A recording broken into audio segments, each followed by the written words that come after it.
ఉత్తమ్ కుమార్ రెడ్డి గారికి కృతజ్ఞతలు తెలియజేస్తా ఉన్నాం.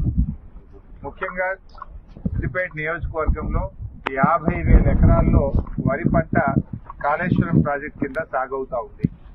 అయితే పంట పొట్టకొచ్చే సమయంలో రంగనాయక సాగర్ రిజర్వాయర్ లో నీటి లభ్యత తగ్గింది.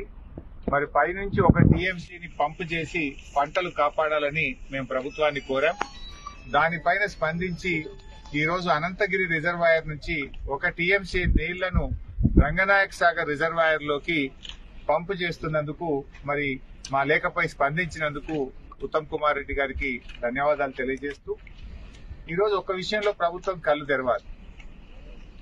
అంటే గత ప్రభుత్వం చేసిన మంచి పనులను తుడిచిపెట్టాలనో ఆ పనులను పక్కకు పెట్టాలనే ప్రయత్నంతో ప్రజలకు నష్టం చేయొద్దని నేను ప్రభుత్వాన్ని కోరుతా ఉన్నా.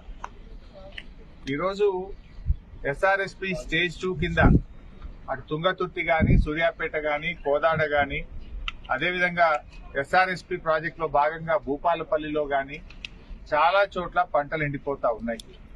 గతంలో కాళేశ్వరం ద్వారా నీళ్లు విడుదల చేసి ఎస్ఆర్ఎస్పీ నీళ్లు తగ్గినా కూడా 1 ఎకరా కూడా ఎండకుండా బీఆర్ఎస్ ప్రభుత్వంలో 2 పంటలకు కూడా నీళ్లు ఇచ్చాం. ఇలా కాళేశ్వరం ప్రాజెక్ట్ అంటే 3 బ్యారేజీలు, 15 రిజర్వాయర్లు, 19 సబ్స్టేషన్లు, 20 కిలోమీటర్ల గ్రావిటీ కెనాలు, 98 కిలోమీటర్ల ప్రెషర్ మెయిన్ పైప్ లైను, 530 మీటర్ల ఎత్తు లిఫ్టు, 141 టీఎంసీల రిజర్వాయర్ల సామర్థ్యం. ఇదంతా కాళేశ్వరం.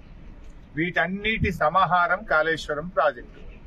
వీటన్నింటిలో 15 రిజర్వాయర్లు బాగున్నాయి, 203 కిలోమీటర్ల టనల్ బాగుంది, 1531 కిలోమీటర్ల గ్రావిటీ కెనాల్ బాగుంది, 19 సబ్స్టేషన్లు 400 కేవీ బాగున్నాయి, 21 పంపింగ్ హౌసెస్ అన్ని కూడా బాగున్నాయి, ప్రెషర్ మెయిన్ పైప్ లైన్లు అంతా బాగుంది, 3 బ్యారేజీల్లో 2 బ్యారేజీలు ఇంటాక్ట్ ఉన్నాయి.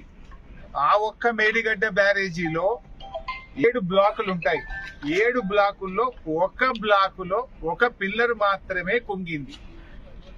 దీనికి మొత్తం కాళేశ్వరం కొట్టుకుపోయిందని, మునిగిపోయిందని గోరంతలు కొండంతలు చేసి దుష్ప్రచారం చేసి బీఆర్ఎస్ మీద బురద జల్లి రాజకీయంగా లబ్ధి పొందినారు. సరే, అధికారంలోకి వచ్చింది. కనీసం మీకు ఇంకా బీఆర్ఎస్ మీద బురద జల్లాలని ఆ కుంగిన పిల్లర్ను మరమ్మతు చేయకుండా మీ ప్రభుత్వం వచ్చి 15 నెలలు, ఈ 15 నెలల సమయం సరిపోదా?